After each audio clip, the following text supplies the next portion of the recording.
Hi, good afternoon everyone. My name is Alex Alberto and my task for this afternoon is to discuss to you the remaining topics, the photoluminescence. So let's have first our objective for this discussion. And the objectives for this afternoon is to explain the, uh, the concept and the basic principle of photoluminescence, to discuss what is electron spin, to explain what is singlet or triplet excited state, and to know the application of photoluminescence. So, what is a photoluminescence? Photoluminescence is a light emission from any form of matter after the absorption of photons or the electromagnetic radiation. Okay, photoluminescence is one of the many forms of luminescence, in which the word luminescence means the emission of light and is initiated by photoexcitation or by the excitation of photons. So the word photo here in the word photoluminescence is basically means that this emission of light is caused by a photons. And when we say photon, it is a type of elementary particle that serves as the quantum of the electromagnetic field, including electromagnetic radiation such as light and radio waves, and the photon are the force carrier for the electromagnetic force. So photons are just electric fields traveling through space and have no charge, no resting mass, and travel at the speed of light. So let's also discuss first the basic principle of the photoluminescence. So photoluminescence, this process usually takes place when the light strikes any sample material or liquid in particular, and it gets absorbed by imparting its excess energy to the material by the phenomenon known as the photoexcitation. And one mannerhood in which a sample dissipates this energy is through light emission, in particular the luminescence.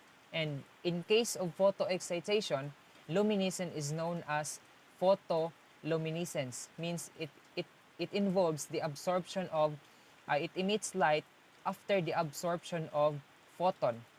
Also, the excitation causes the material's electrons to occupy the allowed excited states, and these excited electrons return to their stable, in particular the equilibrium or the ground state, by dissipating extra energy in the form of either light, known as radiative process, or by non-radiative process.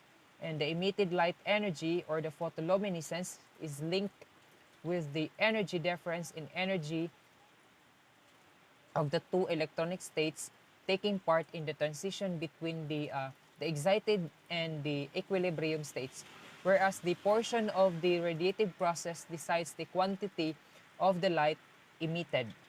So that is the basic principle of the photoluminescence. So let's move to the photoluminescent different modes. We have the resonant radiation, the phosphorescence, and the fluorescence. So when we say resonant radiation, it is in this process a specific wavelength photon gets absorbed with the immediate emission of the equivalent photon, and this process does not involve any appreciable internal energy transitions between absorption and emission. Further, the time scales of the process is of the order of 10 nanoseconds. And when we say fluorescence, it is in fluorescence, the chemical substrate, when it is undergoing the internal energy transition by emitting photon before returning to its ground state, a certain joule of absorbed energy gets liberated, such that the emitted light has lower energy in comparison to the absorbed energy. So the fluorescence is one of the known mechanism whose short lifetime is about 10 to the power of 8 to 10 to the power of 4 second. And when we say phosphorescence, it is a radiation based on the transition wherein the absorbed energy experiences electronic transition having different spin states, in particular the intersystem crossing or the ISC. And phosphorescence phenomenal lifespan is typically from 10 to the power of 4 to 10 to the power of 2 second, which is considerably lengthier in comparison to fluorescence lifespan. Okay, now, understanding the difference between the fluorescence and phosphorescence, which are the two types of photoluminescence, it requires the knowledge of electron spin and the differences between the singlet and the triplet state. And now, let us discuss what is an electron spin. And as you can remember, in quantum mechanics, quantum number have 4 classifications that completely describe all attributes of a given electron belonging to an atom. And these are the principal quantum number, the orbital angular quantum number, the magnetic quantum number, and the electron spin quantum number. And this afternoon, let us discuss the 4th quantum number in quantum mechanics, the electron spin quantum number, or the electron spin. Okay, and the electron spin, also known as spin quantum number, is the 4th quantum number for electrons in atoms and molecules. And this electron spin in 1920, the Otto Stern and Walter Gerlach designed an experiment which unintentionally led to the discovery that electrons have their own individual continuous spin even as they move along their orbital of an atom.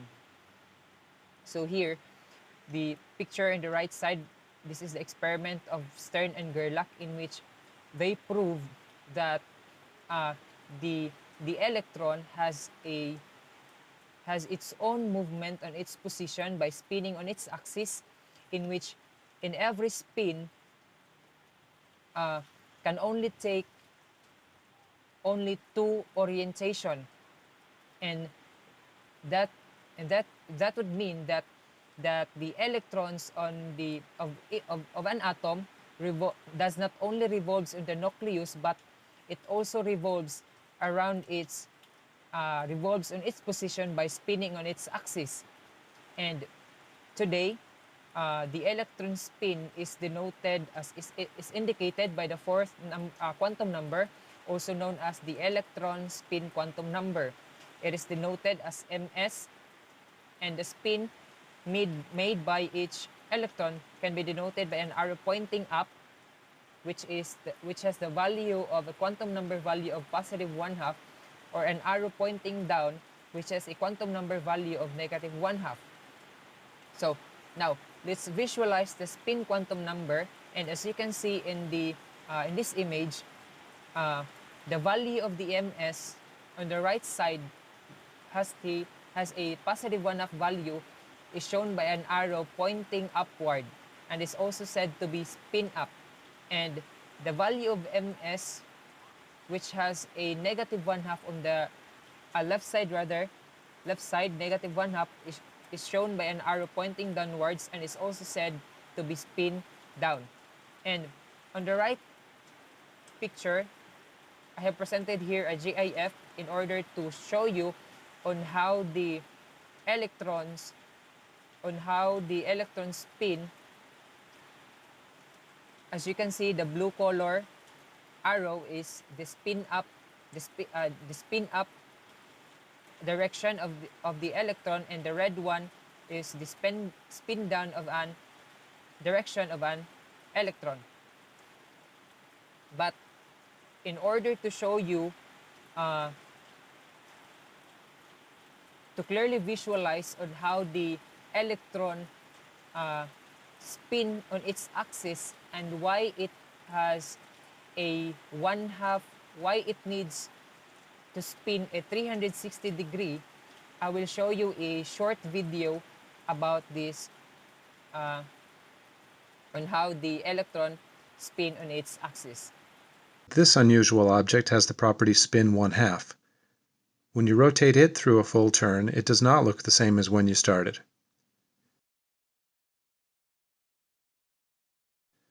You have to rotate it through a second full turn to get it back to its original state. That's spin 1/2.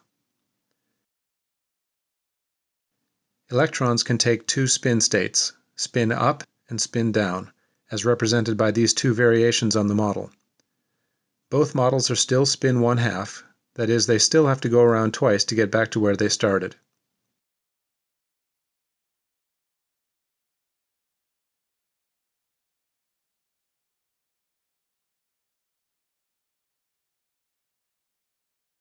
When viewed from the side with the right-hand rule rotation vectors shown, we can see why they are called spin up and spin down. Here are the rotations again as seen from the side.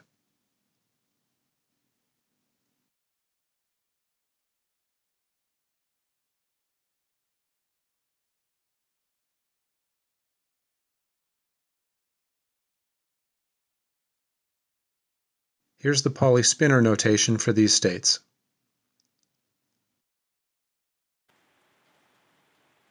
So let's go back.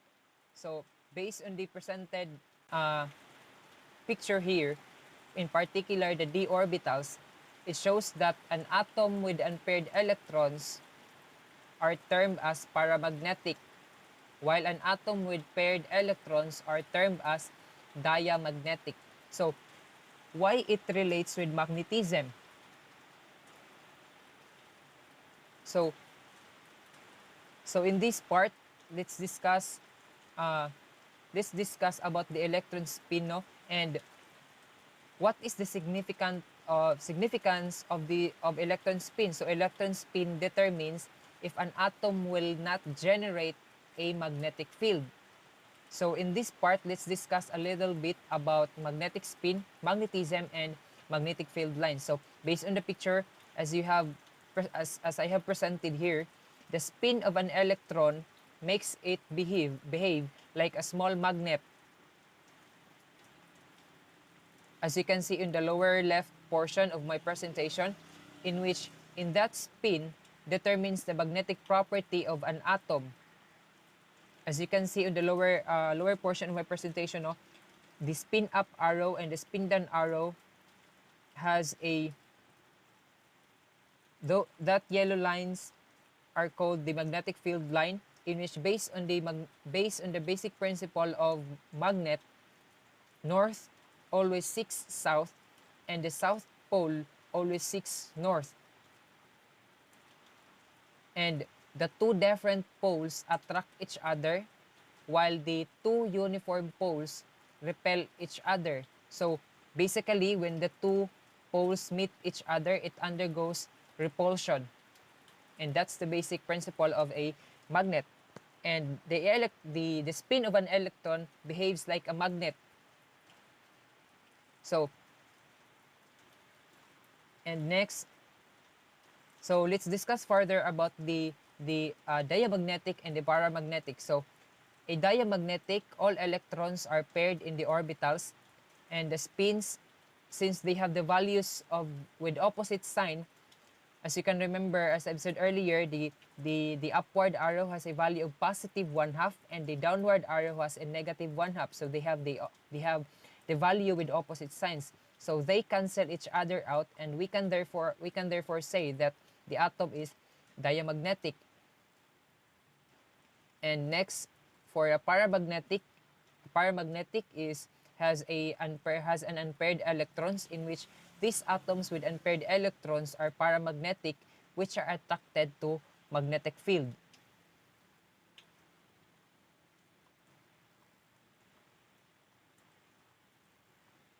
And this is I have presented here a table on the comparison between the paramagnetic and between the diamagnetic.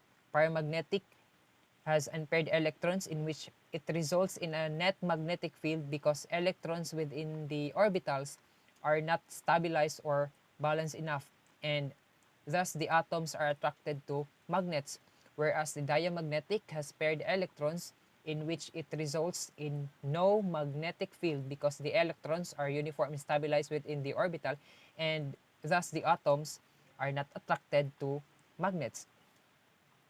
And also, an effective way to an effective visual on how to assign spin can be represented by the orbital diagram.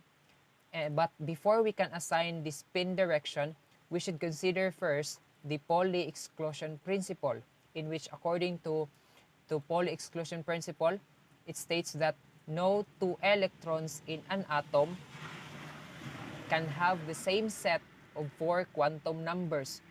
So it basically means that there can only be a maximum of 2 electrons for every one orientation, and 2 electrons must be opposite in spin direction, meaning one electron has the ms value of positive 1/2 and the other electron with the ms value of negative 1/2.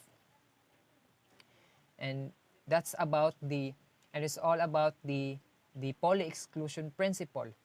But in assigning the spin direction, how can we achieve the Pauli exclusion principle? Okay, in achieving the Pauli exclusion principle, Hans' rule can be of help for this problem, in which according to Hans' rule declares that the electron in the orbital are filled up first by the positive 1/2 spin. And once all the orbitals are filled with the unpaired positive 1/2 spin, the orbitals are then filled with the negative 1/2 spin. So here is the example of the Hans rule. In particular, the p orbital with 6 electrons. For the step 1, based on the Hans rule, you have to fill in first to assign the positive 1/2 spin in all orbitals, or the arrow with a spin up direction. While in step 2, you can now assign the spin down arrow of an electron in all orbitals, depending on what type of orbitals and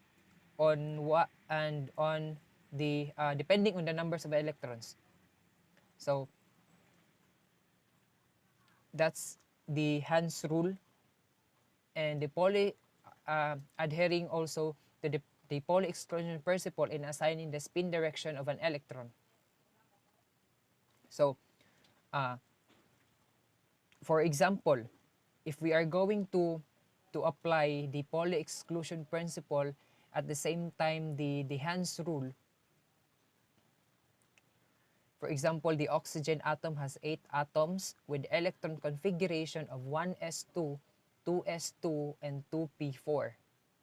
So now, if we try to draw the spin direction of oxygen following the Hans rule, as well as following the restrictions based on Pauli exclusion principle, the orbital diagram would be like this. So let's start with step 1. In step 1, I have assigned, so based on the electron configuration 1s2, 2s2, and 2p4, there are 6 orbitals, and then in every orbitals I have assigned first the spin up arrow, or the ms value of positive 1/2 in all orbitals. And for step 2, since I have already filled the orbitals with the spin up arrow, or the positive 1/2 spin, I can now assign the spin down arrow with a value of ms negative 1/2 spin, depending on the number of atoms. Since oxygen has only 8 atoms, so this is now the electron what do you call that, the orbital diagram of the oxygen atom. And based on the orbital diagram of oxygen, it has 2 remaining unpaired electrons. Therefore, this atom is a paramagnetic, and it results in a net magnetic field, and this atom attracts to magnetic field. Also, additional information about this topic: there are elements that has long electron configuration, such as sodium, and in order to write a short electron configuration such as the oxygen, which is a short electron configuration, the noble gas configuration is used for a shorthand method, like under noble gas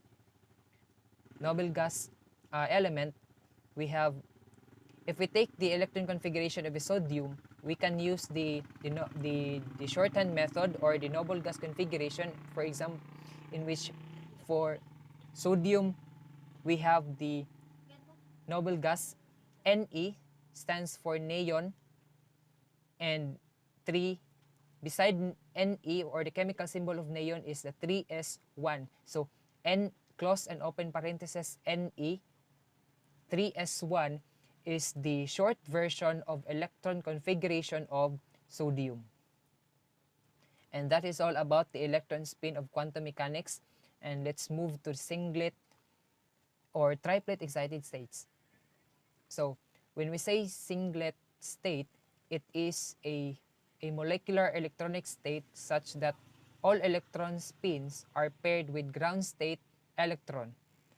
And when we say a double state, it occurs when there is an unpaired electrons that gives two possible orientation when exposed in a magnetic fields and impart different energy to the system. And while the triplet state refers to a state in which the excited electron is no longer paired with ground state electron, and a single state or a triplet state can form when one electron is excited to a higher energy level. And to elaborate also, in an excited single state, the electron is promoted in the same spin orientation as it was in the ground state or paired, and the electrons in the single state have different spin, thus can have the same position in the space, and this creates a large electron repulsion energy.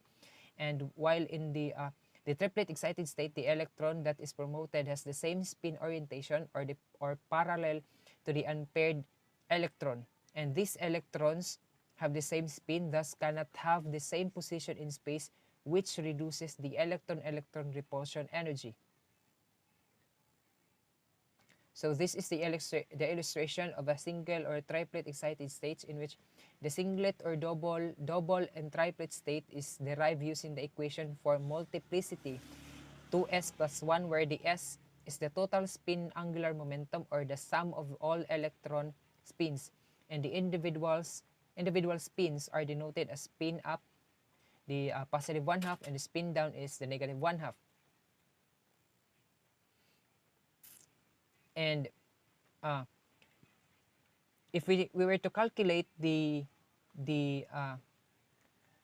singlet state for the excited singlet state, the equation would be 2 times positive 1/2 plus negative 1/2 plus 1, and operate this equation using m thus. So the answer is 1, therefore making the center orbital in the figure in a single state. And if the spin multiplicity for the excited triplet state was calculated, we can obtain this equation: 2 times positive 1/2 plus positive 1/2 plus 1, and operate this equation using m thus. So 2 times 1 plus 1 is equal to 3, which gives a triplet state as expected. So based on this illustration also, the difference between a molecule in a ground state and the excited state is that the electron is diamagnetic in the ground state and paramagnetic in the triplet state. As you have observed, the ground state has both the opposite spin, which also indicates that it has a opposite sign, the positive 1/2 and the negative 1/2. Whereas in the triplet state, which is a paramagnetic, it has a 2 unpaired electrons, which means it has a value of positive 1/2. And also, the difference in spin state makes the transition from singlet to triplet or triplet to singlet transition. And this singlet to triplet or reverse transition involves a change in electronic state. So with this, the lifetime of the triplet state is longer than the singlet state by approximately 10 to the power of 4 seconds fold difference. and the radiation that induced the transition from ground to excited triplet state has a low probability of occurring. Thus, their absorption bands are less intense than the singlet state absorption. And as you can observe also based on the illustration, thus the phosphorescence phenomena occur rarely when compared to fluorescence, as the molecule in its triplet state has a more chance of experiencing intersystem crossing to lower energy state before the occurrence of phosphorescence. And these spin multiplicities in ground and excited states can be used to explain transition in photoluminescence molecules by the Jablonski diagram. So what is the Jablonski diagram? Jablonski diagram is a partial energy diagram that represents the energy of photoluminescence molecule in its different energy states. It also illustrates the electronic states of a molecule and the transitions between them. And the states are arranged vertically by energy and grouped horizontally by spin multiplicity. So this is the illustration or the diagram of the Jablonski diagram. So based on this diagram, the lowest and the darkest horizontal lines represent the ground state electronic energy of the molecule, which is the singlet state labeled as is S0. And the upper lines represent the energy state of the three excited electronic state. The S1 and S2 represent the electronic singlet state, and the T1 on the right side represent the first electronic triplet state, and the upper darkest line represent the ground vibrational state of the three excited electronic state. So based on the Jablonski diagram, the energy of the triplet state is lower than the energy of the corresponding singlet state. And it's all about the Jablonski diagram relating the combining the idea or the principle of the electron spin and the singlet and the triplet state, that triplet state excited state. So how does the the photoluminescence spectroscopy is applied? So the intensity and spectral content of this photoluminescence is a direct measure of various important material properties. We have the band gap determination, which is the most common radiative transition in semiconductor is between states in the conduction and the valence bands, with the energy difference being known as the band gap. And we have also the material quality. In general, the non-radiative processes are associated with localized defect levels, and the material quality can be measured by quantifying the amount of the radiative recombination. We have also applied for recombination mechanisms, which is the return to equilibrium, also known as recombination. So can involve both radiative and radiative processes, and the amount of photoluminescence and its dependence on the level of photoexcitation and temperature are directly related to the dominant recombination process. And lastly, the impurity levels and defect detection. So a radiative transition in semiconductors also involve localized defect levels, and the photoluminescence energy associated with these levels can be used to identify specific defects.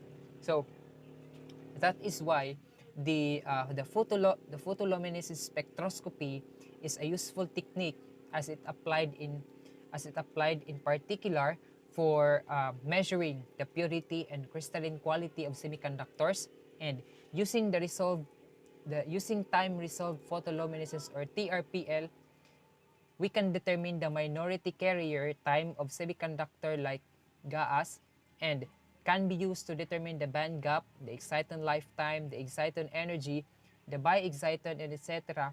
of semiconductor and other functional materials. We can also determine the properties, example, the structure and the concentration of the emitting species. However, the PL or photoluminescence spectroscopy PL recombination is disadvantage for a solar cell material. And that is all about the photoluminescence, the electron spin and the singlet or triplet state, triplet excited states. And I hope you get it, and thank you for listening.